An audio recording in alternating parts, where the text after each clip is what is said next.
A 44-year-old had a history of adenocarcinoma of the cervix on a conization in March 20XX, who has been followed with twice-yearly endocervical curatiges and pap smears that were all negative for 2 years, per the recommendation of a GYN oncologist.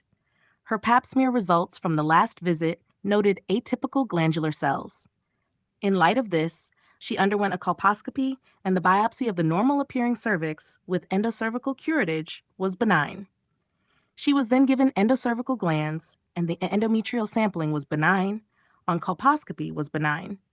The endocervical curettage was benign, and endometrial glands led to diagnosis of adenocarcinoma and the concerns of endometrium. In light of the fact that she had had previous atypical glandular cells that led to diagnosis of adenocarcinoma and the concerns that this may have recurred, she had been recommended for a cone biopsy and fractional dilatation and curettage, which she is undergoing today.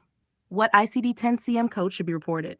Choices: R87619, C53.9, C55, R85, Z85.41, Z12.4, Z85.41. Correct answer C, R87.619, Z85.41. Explanation: this question tests your understanding of how to code an abnormal pap smear result and a personal history of cervical cancer that has already been treated. Let's break it down. Case summary: 44-year-old woman, history of cervical adenocarcinoma, treated by conization, surgical removal, negative follow-up pap smears for 2 years. New pap smear shows atypical glandular cells. Now undergoing a cone biopsy and fractional D&C due to concerns of recurrence. ICD-10-CM coding guidelines. 1R87.6 unspecified abnormal cytological findings in specimens from cervix uteri. This is used to report the abnormal pap smear that triggered further evaluation. The provider has not yet confirmed a new malignancy, only suspicious results. So this is a symptom code, not a confirmed diagnosis. 2 Z85.41, personal history of malignant neoplasm of cervix uteri.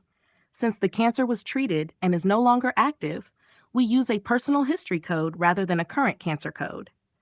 Why the other choices are wrong. A. R87619, C53.9.